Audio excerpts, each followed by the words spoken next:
Hello students, कैसे हो आप सब। आज हम करने वाले हैं chapter 16 that is management of natural resources का सेकंड पार्ट। ठीक है, फर्स्ट पार्ट में हमने क्या पढ़ा था, नेचुरल रिसोर्स क्या होते हैं, उनका मैनेजमेंट कैसे करते हैं। ठीक है, उसके बाद हमने पढ़े थे कि वेरियस नेचुरल रिसोर्सेज कौन से हैं, तो उसके अंदर फर्स्ट पॉइंट हमने कंसिडर किया था that is forest and wild life. उसके बारे में हमने पढ़ा था क्या होते हैं, उनकी डेफिनेशन पढ़ी थी। ठीक है, नेक्स्ट हमने पढ़ा था स्टैक होल्डर्स क्या होते हैं, लास्ट टॉपिक था हमारा सिल्वीकल्चर। ठीक है, तो हम उसके आगे पढ़ेंगे आज role of ordinary people in conservation of forest. ठीक है, कंजर्वेशन का मतलब होता है बचाना, रोल मतलब योगदान। ठीक है, ऑर्डनरी पीपल मतलब साधारण जो आदमी है उनका क्या योगदान था फॉरेस्ट को बचाने के लिए। ठीक है, तो इसके लिए हम 3 केस कंसिडर करेंगे। ठीक है, फर्स्ट केस है the case of Khejri trees. ठीक है, फर्स्ट केस क्या है, the case of Khejri trees. इसमें क्या है, the case of the Bishnoi community in Rajasthan. ये कहाँ का केस है, राजस्थान का, जिसके अंदर क्या है, बिश्नोई कम्युनिटी रहती है। For whom conservation of forest and wildlife has been a religious tenet. Tenet मतलब होता है सिद्धांत। ठीक है, रिलीजियस मतलब धार्मिक। उनके धार्मिक सिद्धांत ये क्या है कि फॉरेस्ट एंड वाइल्ड लाइफ है, जो जीव जंतु है जो कि जंगल में रहते हैं, उन सबको क्या है कंजर्व करना है, उनको बचाना है। नेक्स्ट क्या है, the government of India has recently instituted मतलब स्टार्ट किया गया है and Amrita Devi Bishnoi national award for wildlife conservation. ठीक है, ये इंपॉर्टेंट है, ये आपका पेपर के अंदर बहुत बार आ जाता है कि अमृता देवी जो बिश्नोई है उनकी मेमोरी में जो गवर्नमेंट है उन्होंने एक अवार्ड स्टार्ट किया है। तो उस अवार्ड का नाम क्या है, तो आपको याद होना चाहिए, दैट इज, तभी मैंने ये ब्लैक से लिखा है, Amrita Devi Bishnoi national award for wildlife conservation. ठीक है, in the memory of, memory मतलब याद, मेमोरी ऑफ लेट, लेट किसके आगे लगाते हैं, जो लोग एक्सपायर हो जाते हैं उनके नाम के आगे क्या लगाते हैं, लेट।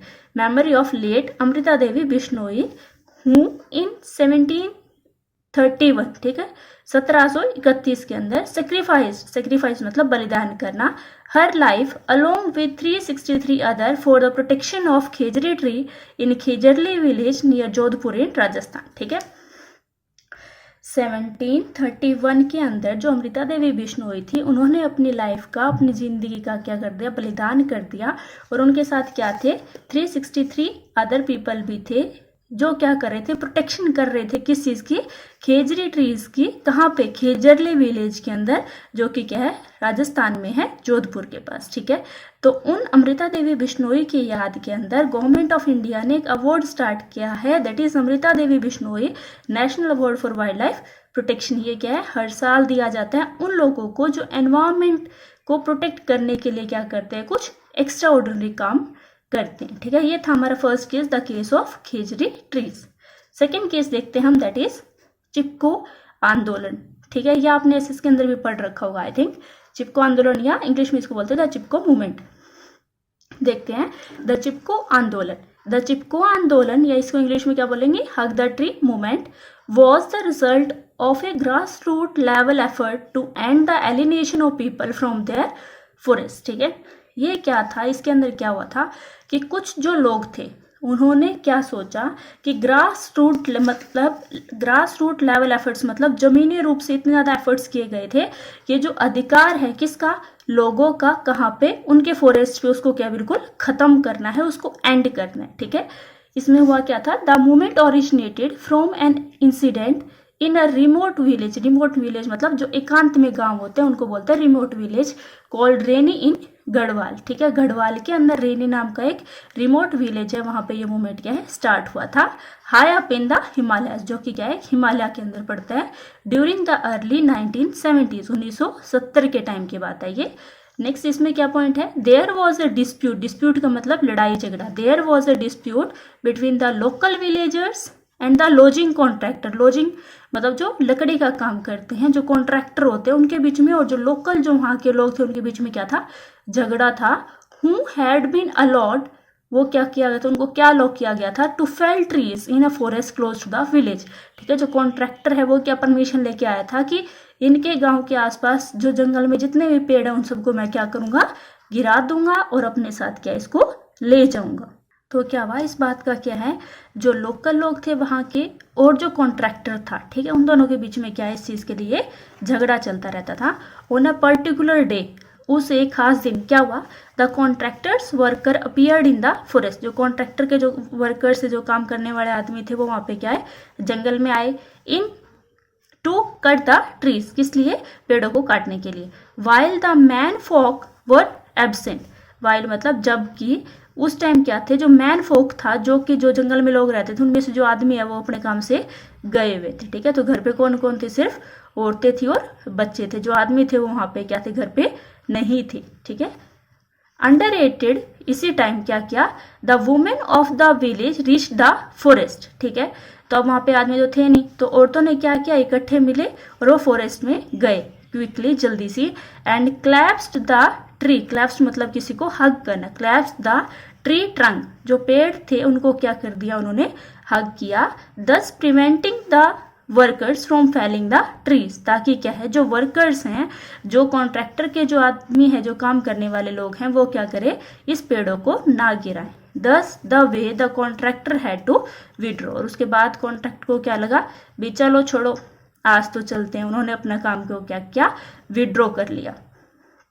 नेक्स्ट इसमें क्या है, the Chipko movement quickly spread across the communities and media, ठीक है। चिपको आंदोलन क्या है, धीरे धीरे मीडिया के अंदर, कम्युनिटी अलग अलग जो समुदाय है उनके अंदर क्या होगा, फैल गया, एंड फोर्स द गवर्नमेंट, और गवर्नमेंट को क्या किया, फोर्स किया गया, to whom the forest belongs, कि जिसको ये फॉरेस्ट बिलोंग करता है, जिसके पास ये फॉरेस्ट है, टू रीथिंक देयर प्रायोरिटीज, कि वो अपनी जो प्रायोरिटीज है, जो प्राथमिकताएं हैं, उनको कह दोबारा से सोचें, in the use of forest product, के ऐसे जो प्रोडक्ट, जो फॉरेस्ट के प्रोडक्ट है, उनको क्या है, नाजायज तरीके से इस्तेमाल ना करें। नेक्स्ट है, एक्सपीरियंस हैज टॉट पीपल, लोगों को एक्सपीरियंस ने सिखाया या ने बताया, that the destruction of forest, ये जो फॉरेस्ट का डिस्ट्रक्शन है, मतलब जो फॉरेस्ट धीरे धीरे खत्म हो रहे हैं, affected not just the availability of forest product, इससे क्या उनके फॉरेस्ट प्रोडक्ट की तो कमी होगी, but also the quality of soil and the sources of water, उसकी क्या, उनकी सॉइल की जो क्वालिटी है वो भी खराब हो जाएगी, and the sources of water है वो भी क्या है, रिड्यूस हो जाएंगे, कम हो जाएंगे। This is the participation of the local people can indeed lead to the efficient management of forest, ठीक है। इंडीड का मतलब होता है वास्तविक, वास्तव में ही जो लोकल लोग हैं उनका जो पार्टिसिपेशन था, जो जिस तरीके से उन्होंने पार्टिसिपेट किया, ठीक है, किस चीज़ के लिए, फॉरेस्ट को बचाने के लिए, ये सब क्या था, एक प्रेरणादायक काम था। अब नेक्स्ट थर्ड केस क्या है आपका, participation of local people in conservation of forest, की लोकल पीपल ने कंजर्वेशन ऑफ फॉरेस्ट में कैसे हेल्प किया। ये कब की बात है, 1972 के अंदर। The West Bengal forest department recognise its failure in reviving मतलब दोबारा से हरा भरा करना, द डिग्रेडेड साल फॉरेस्ट, साल नाम का क्या है, एक पेड़ होता है, ठीक है। साल के जो फॉरेस्ट थे उनको क्या करना था, हरा भरा करना था, बट जो वेस्ट बंगाल का जो फॉरेस्ट डिपार्टमेंट है वो सब इसमें क्या है, फेल हो चुके थे। ये बात कब की है, 1972 की, ठीक है। In the south western district of the state, जो कि क्या है, साल के जो फॉरेस्ट है वो कहाँ थे, साउथ वेस्टर्न डिस्ट्रिक्ट में थे। अब आगे इसमें क्या हुआ, that is the traditional methods of surveillance and policing had lead to a complete alienation of the people from the administration, resulting in frequent clashes between the forest officials and the villages, ठीक है। जो traditional method थे, जो पुराने जमाने के उनके जो ख्यालात थे, उसके द्वारा क्या किया गया था, ऑफ सर्विलेंस एंड पॉलिसिंग, जिसने लीड किया किस चीज़ को, वो किस चीज़ पे बल देते थे, that is the complete alienation, alienation मतलब खत्म कर देना, complete alienation of the people from the administration, कि जो आपके जो लोग हैं उनका और जो आपका जो एडमिनिस्ट्रेशन है, जो गवर्नमेंट है, उनके बीच के अंदर जो आपस में जो बातचीत है उसको क्या करना है, बिल्कुल कंप्लीटली एलिनेट करने है, बिल्कुल खत्म कर देना है। Resulting in a frequent clashes, clashes मतलब लड़ाई, क्लैशेस अभी जो आपस में बात नहीं करेंगे तो उनकी क्या होगी, लड़ाई होगी between the forest officials and the villagers. तो फॉरेस्ट ऑफिसर्स थे उनके बीच में और जो लोग थे, लोकल लोग थे, उनके बीच में क्या आपस में लड़ाई होती रहती थी, किस चीज़ के बारे में, किस चीज़ के लिए, दैट इज जो उनके ट्रेडिशनल मेथड, जो पुरानी विचारधारा थी उसके अकॉर्डिंग, ठीक है। फिर वहाँ पे क्या है, चेंजेस हुए, देखो, forest and land related conflicts मतलब झगड़े in the region were also a major factor in fueling the militant peasants movement led by the नक्सलिटीज, ठीक है। नक्सलवाद आप ऐसे इसके अंदर पढ़ते भी हो। फॉरेस्ट और जो लैंड, जंगल के और जमीन के जो विवाद थे, कॉन्फ्लिक्ट से जो झगड़े थे, ये वहाँ पे मेजर फैक्टर थे, मेन कारण थे किस चीज़ के, इन फ्यूलिंग मतलब जैसे कि वो कहते हैं ना कि आग के अंदर आप घी डाल रहे हो वो बड़ी बात, फ्यूलिंग करना किस चीज़ के बीच में, द मिलिटेंट, जो आपके मिलिट्री के जो प्लीजेंट थे, जो किसान थे, उन्होंने क्या किया, वहाँ पे आंदोलन किया, किसके द्वारा, नक्सलवाद के द्वारा। ठीक है, ये जो आपकी लड़ाई थी वो क्या है, इतना भयानक रूप ले चुकी थी। आगे इसमें क्या हुआ, accordingly the department change it's strategies. ठीक है, फिर क्या किया, डिपार्टमेंट ने अपनी जो स्ट्रेटेजीज थे, अपनी जो रणनीति थी उसको क्या कर दिया, चेंज कर दिया। Making a beginning in the Arabari forest range of Midnapore district. ठीक है, ये क्या थी, मिदनापुर डिस्ट्रिक्ट के अंदर जो आर्बरेरी फॉरेस्ट रेंज थी उसके क्या है, मेकिंग के लिए, उसको बनाने के लिए, उसको कुछ क्या नया हरा भरा करने के लिए। क्या हुआ इसमें, here at the instance of फार सिंह फॉरेस्ट ऑफिसर। फार सिंह मतलब होता है वो आदमी जो कि क्या है, दूर की सोचता। फार सिंह, वहाँ पे एक फॉरेस्ट ऑफिसर जो थे वो नए आए, उनका नाम क्या था, A.K. बैनर्जी। ये क्या थे, जो एक फॉरेस्ट ऑफिसर्स थे जो काफी दूर की सोचते थे। Villagers were involve in the protection of 1272 hectares of badly degraded साल फॉरेस्ट। ठीक है, फिर उसके अंदर क्या हुआ, जब वहाँ पे सारे लड़ाई झगड़े चलते रहते थे तो वहाँ पे फॉरेस्ट ऑफिसर्स आए जिनका नाम क्या था, A.K. बैनर्जी। उन्होंने क्या किया कि किसानों को अपने साथ लिया, किस चीज़ के लिए, ताकि वो जो 1272 हेक्टेयर के अंदर जो साल के जो फॉरेस्ट हैं जो कि धीरे धीरे क्या है बिल्कुल ख़त्म होने वाले हैं, उसको बचाने के लिए, उनकी प्रोटेक्शन करने के लिए। फिर क्या हुआ, in return for help in protection. अब किसान जो विलेजर्स हैं वो बेचारे ऐसे तो काम करेंगे नहीं, उसके लिए उनको रिटर्न में कुछ हेल्प चाहिए। In return for help in protection villagers were given employment. ठीक है, विलेजर्स जो गांव के लोग थे उनको क्या दिया गया, वहाँ पे नौकरी दी गई, एम्प्लॉयमेंट दी गई। इन बोथ सिल्वीकल्चर, सिल्वीकल्चर हमने पिछली बार किया था, क्या होता है, cultivation and growing of trees, नए नए पेड़ लगाने के लिए, एंड हार्वेस्टिंग ऑपरेशंस, और क्या है, जो आपके पेड़ है जिनको कटाई की जरूरत है वो उनको हार्वेस्ट करने के लिए। 25% ऑफ द फाइनल हार्वेस्ट। ठीक है, जो 25% जो फाइनल हार्वेस्ट है वो, एंड अलॉट फ्यूल वुड। ठीक है, वो आपको ईंधन के लिए क्या है, लकड़ियाँ भी साथ में लेके जा सकते हैं, एंड फोडर और पशुओं के लिए चारा भी लेके जा सकते हैं। Collection on payment on a nominal fees, और इन सब के लिए क्या उन्होंने बिल्कुल ही नॉमिनल मतलब नामात्र की जो फीस है वो रखी, किससे, विलेजर्स से। ठीक है, नेक्स्ट आगे क्या है, with the active and willing participation of the local community. जो लोकल कम्युनिटी ने मन से, ठीक है, एक्टिवली काम किया, तो इसके कारण क्या हुआ, the sal forest of Arabari underwent a remarkable recovery. ठीक है, वहाँ पे जो फॉरेस्ट था, जो साल फॉरेस्ट था उसका नाम था आर्बरेरी फॉरेस्ट। ठीक है, साल के वहाँ पे पेड़ लगे हुए थे और उसका नाम क्या था, आर्बरेरी फॉरेस्ट। उसके अंदर क्या है, रिमार्केबल चेंजेस हुए बाय 1983। ठीक है, 1983 के अंदर।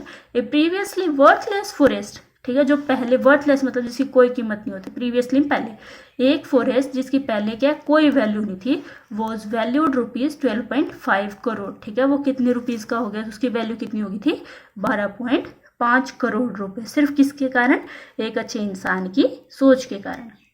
अब हमारा नेक्स्ट टॉपिक है कि फॉरेस्ट एंड वाइल्ड लाइफ को कंजर्व करने के लिए हम क्या क्या कर सकते हैं, क्या क्या मेजर्स, क्या क्या तरीके हैं वो अपना सकते हैं। First is law should be made to impose a total ban on poaching. Poaching मतलब होता है किल करना, मार देना। ठीक है, कड़े से कड़े कानून बनाने चाहिए या बैन कर देना चाहिए किसको, किलिंग को या पॉचिंग को, और capturing of any animals and bird belonging to the endangered species. Endangered species होते हैं जिनके लुप्त होने का खतरा है। ठीक है, वो स्पीशीज जो कि क्या है धीरे धीरे टाइम के साथ क्या हमेशा के लिए खत्म हो जाएगी, उन सबको क्या है मारना नहीं चाहिए। मारना तो किसी को भी नहीं चाहिए, बट एंडेंजर्ड स्पीशीज को क्या है खत्म नहीं करना चाहिए।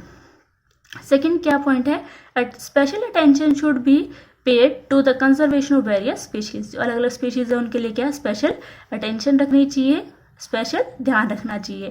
थर्ड पॉइंट है the government department connected to the conservation of wild life. जो वाइल्ड लाइफ से कंजर्वेशन से कनेक्टेड जो गवर्नमेंट के डिपार्टमेंट है that is forest department should conduct a periodic survey. उनको क्या है टाइम के साथ साथ सर्वे करना चाहिए in all the forest to have a knowledge of the population of all species of wild animals and bird, ताकि उनको क्या है टाइम के साथ साथ धीरे धीरे नॉलेज हो कि अब किस स्पीशीज के कितने बर्ड्स बचे हैं, कितने एनिमल्स बचे हैं। ये सब के लिए क्या है उनको पीरियोडिक टाइम के साथ क्या है सर्वे करना चाहिए। नेक्स्ट पॉइंट क्या है the natural habitat of the wild animals and birds should be preserve. ठीक है, जैसे जो ऑर्गेनिज्म है जो उनके नेचुरल हैबिटेट, जैसे कई वाटर के अंदर रहते हैं, कई लैंड के ऊपर रहते हैं, ठीक है, कई क्या दोनों के ऊपर भी रह सकते हैं। उन सबको क्या है प्रिजर्व करना चाहिए, बचाना चाहिए। बाय एस्टेब्लिशिंग, कैसे करेंगे ये, हम कैसे एस्टेब्लिश करना चाहिए, हमें सेंचुरीज को करना चाहिए एस्टेब्लिश, जो नेशनल पार्क है ये सब बनाने चाहिए थ्रू आउट द कंट्री, पूरी कंट्री के अंदर। नेक्स्ट है the unauthorised cutting of forest. जो अनऑथराइज्ड कटिंग है मतलब जिसमें गवर्नमेंट से परमिशन नहीं ली गई, unauthorised cutting of forest trees for timber trade, ठीक है, जो पेड़ों को काटते हैं टिम्बर की लकड़ी के लिए, एंड फ्यूल वुड, और क्या है जो घर पे घरेलू काम के लिए जो फ्यूल वुड हैं, शुड बी स्टॉप्ड इमीडिएटली। इन सबको क्या है इमीडिएटली खत्म कर देना चाहिए, ठीक है। तो आपका फर्स्ट जो टॉपिक था that is forest in wild life वो खत्म हो गया। नेक्स्ट वीडियो में हम स्टार्ट करेंगे आपका एक नया chapter. That's all for today. I hope you have learnt a lot. Please अगर आपको मेरी वीडियो पसंद आए तो इसको लाइक करें, अपने फ्रेंड्स के साथ शेयर करें, कमेंट करें एंड सब्सक्राइब करें। Thank you.